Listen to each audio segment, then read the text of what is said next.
Welcome back, viewers, to Careers Bistro. My name is Wetumwene Shikari, and I'll be leading you guys throughout this amazing episode of Careers Bistro. Now, as you do know, the Careers Hub publication is out today, so I hope you grabbed your copy and you've noticed some of your favorite profiles from different companies. So, interview with Mr. Rolf Hansen. He is the CEO of the Cancer Association of Namibia. Stay tuned right after this.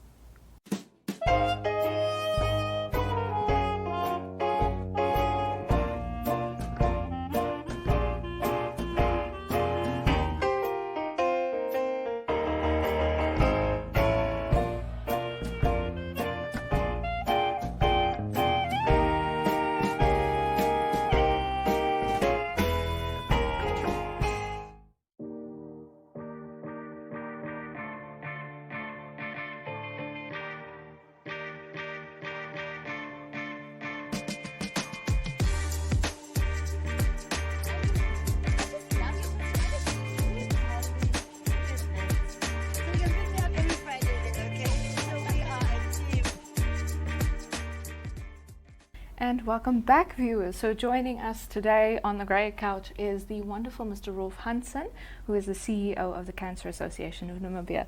Hi Rolf, how are you doing? Good morning, and thank you for having me. Always a pleasure to be with you. So Rolf, tell us a little bit about how you got involved with the Cancer Association. I can believe it wasn't completely by accident. Yeah, so I was a journalist at the Republicane many years ago. And I really loved it. And back in the days, we had Skole Focus. I don't know if the paper still has it, but yeah, it was basically the youth paper. And then we had the supplements, Noorderlig, Suiderland, and we had Kollig. So supplements was my beat, and the youth was very close to my heart. And then eventually I started doing tourism as well. Mm-hmm. And I fell in love with the tourism industry. Now, my family, we've been a family of hoteliers and in the industry of hospitality for many years. But then tourism itself became a big interest of mine. And I left the Republicane and started my own tourism establishment at the age of 22. Mm-hmm. And I did that for about 10 years. And one morning, I woke up, and I suppose I was just tired of doing the same thing over and having difficult German tourists. And as I stood with a frying pan in my hand and felt, am I going to hit the tourist with the frying pan, or am I going to walk out of my business and just take a sabbatical? I decided it was time for something different. I had done the tourism, I had done communication science, I had done marketing, I had done business administration, and I actually wanted to do a year or two sabbatical, go back to studying. Mm-hmm. And then in January that year, 2015, the position as CEO of the Cancer Association was publicly advertised. And I actually left it till the last moment, and then I applied for that position. I doubted very much that I would get it because I had no medical background. Mm-hmm. But what was important for me was I put it out to the universe that I wanted to make a difference. And because the position was primarily administrator of the fund and of the organization, I thought, well, let's give it a go. You can always learn. We must always be open to study, to learn, to grow, to build our own capacities. And I had an interview with the board, and I don't know if I overwhelmed them or I pressurized them. But on the 15th of May 2015, I took over as CEO. The main responsibility was obviously to first do the turnaround strategy, the strategic turnaround. But I fell in love with what we do. I fell in love with hope. Mm-hmm. And an impact that we can make in the lives of people. Mm-hmm. And the rest, as they say, is history. In the few years that I've been there, I'm furniture now already. Mm-hmm. I did a master's in cancer control and implementation, became a certified counselor in psychosomatic behavior and social support, and it's just been amazing, the new programs that we could develop, and I love it. I'm in love with what I do. So from communication science, tourism, to healthcare, a big leap, a big difference. But at the end of the day, if you have a passion for what you want to do, go for it. Just explore the opportunity. Don't stagnate. Yeah. Speaking of love and passion, you've perfectly segued into my next question. I think everybody who knows you, everybody who's worked with you, sees this love and this passion that you have for what you do. But what exactly is it about your work that is so gratifying to you? When I was younger, and I won't say I'm old because I'm on my way to 40, but I'm not there yet. I just lost all the hair because of all the stress of doing what we do and grey. But you know, at 30, I was very excited about being a good business person and having built something. I always wanted to do a different route in life. But I was fortunate that at 30, I realized that I needed something else apart from money to make me happy. And it's very fortunate if you reach that point, the sooner the better. Yeah. I wanted to feel content. And you want it, but you cannot just make it happen. Yeah. It needs to be a natural process, and to serve brings happiness. To serve brings contentment. And when you run purely after money, and I say this with all due respect, money is very important. You need it to buy things tangible, but money does not buy happiness. Yes, it's wonderful to cry in a Ferrari as opposed to in a taxi, I know, but It's not everything. at night when I go to bed, I want to be happy. And I always told myself, in the morning when I wake up, I don't want to sigh and say, oh, good Lord, it's morning again. I always want to say, good morning, Lord, it's a beautiful day, another opportunity to change lives. And this is what is important for me. At the Cancer Association, we have the opportunity and the possibility to touch lives. And when I took on this journey to take over CAN, I said, what I wanted to do was to inspire hope, to bring about change and to impact lives. And we sort of adopted this motto as well from 2017. And the Cancer Association now lives according to the philosophy of inspire hope, activate change, impact lives. And this is what I wanted to do. It's gratifying to know that you can make a difference in someone's life. And it's not every job that you can do, but it also means that when you are an architect or a lawyer, or you're a doctor or a teacher, especially I have the greatest admiration for teachers, you can make a difference in someone's life. You can impact a life. Even if it's just being courteous. People are so grumpy, oh my goodness. And we've been so stressed out because of COVID, and people are emotional, and we've all lost loved ones. But also, in having lost someone very dear to me, end of last year, my mother succumbed to COVID. It was a conscious decision that I had to take. Do I carry on being bitter or sad or unhappy about what's happened? And you can speak about this yourself because you've been through the same process. We've both lost our mothers at a young age. You even younger than I have, and I have the greatest admiration for what you've gone through. But we make a conscious decision. Do I carry on with life? Am I happy? Do I search for happiness, and do I give and share happiness? Because perhaps there's someone else out there who's at that position or even at a worse position. How can I make the world a better place today? That's what we should live for. And this is why CAN is so important for me, because it gives me happiness, it makes me a better person, it made me a better person, but it also changes lives. It really makes a difference in society. It's always exciting to me to think about the Cancer Association and think about the difference that you are still going to make. What would you like to see in the future of the Cancer Association? So the National Cancer Outreach Program is it's my baby, and because of the 2 years of COVID-19 we couldn't be out in the field and to actually just push. And we said we need to coexist with COVID, and we're going to carry on. So to get the outreach program going again is quite important for me.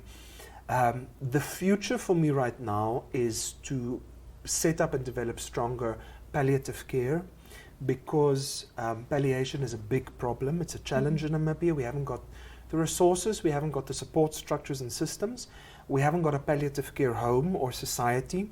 Now, what usually happens, for instance, in South Africa, you've got the Cancer Association of South Africa, you've got the Palliative Care Association, you've got the breast cancer, cervical, you've got the men's health, testicular cancer program, you've got all these different programs, and in Namibia there's only one, the Cancer Association.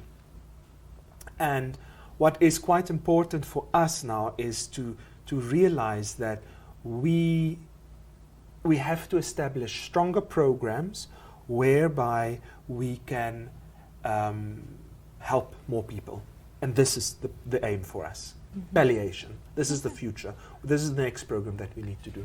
Could you just give us a quick elevator pitch? What exactly does palliative care entail? So palliative care means that a patient has come to a point in life where treatment is not necessarily going to save the patient's life. So then we take a fork in the road and we say palliative care for quality of life, extended quality of life, so that we comfort the patient, and in palliation we can either give the patient a quality of life until end of life, or they can sustainably carry on in this manner and be rehabilitated to work in that level of palliative care, to be a contributing member of society, perhaps in a wheelchair or in crutches or something like that.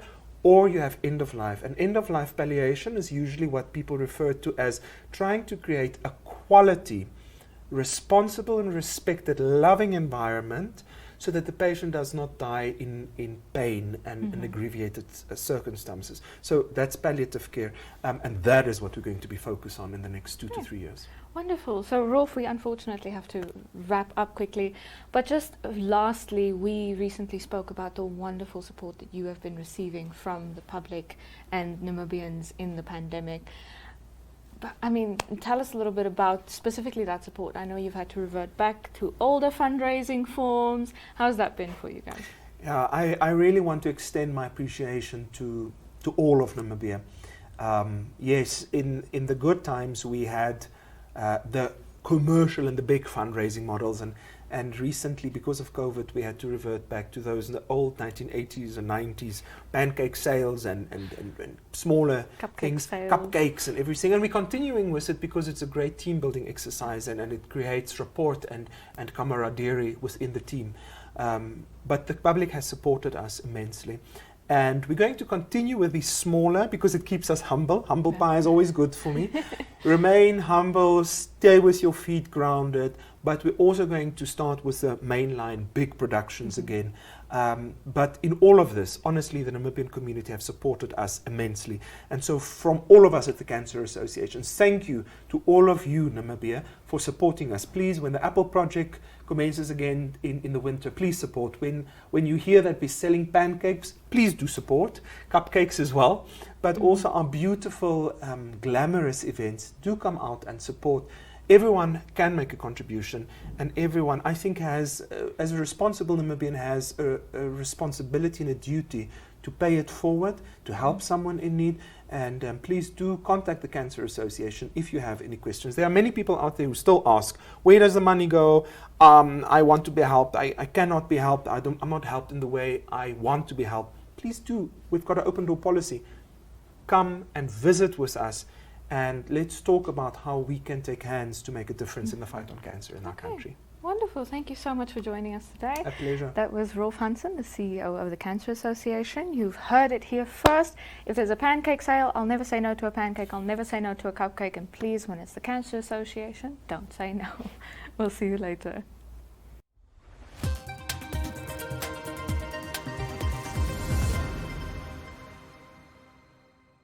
Interesting getting to know Mr. Rolf Hansen. Well, now it's time to head on to our company profile. This week we profiled Waltons, and as you can see, this is the heart of stationery. Have a look as we took a tour around and grabbed some few things around the shop.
Now, before we leave, it's time for some career motivation. Well, today's career motivation comes from the Old Mutual Group Company Secretarial Manager for Central Finance. That is Timothy Olivier, and he's going to give us a bit of career insights and a little bit about his job. Stay tuned. Good day, viewers. My name is Timothy Olivier. I am the Group Company Secretarial Manager to the Old Mutual Group Namibia. You might ask me, what does that entail? Well, it's a lot of things, but to break it down into layman's terms, there's the pre-board meeting phase where I prepare for board meetings. Then the actual board meetings where you will just not get a hold of me because I'm actually busy from 8 to 4. And then there is the after board meeting phase where I deal with everything that comes from or out of the board meetings. And then the in-between phase and the financial year-end phase where there's a lot of things also playing into that, but you can read it in the article. My motivation to the young and aspiring professionals would be to not be afraid, go after your dreams, but also don't have wishful thinking that everything will just happen. You need to work for it. And yeah, you're responsible for your dreams.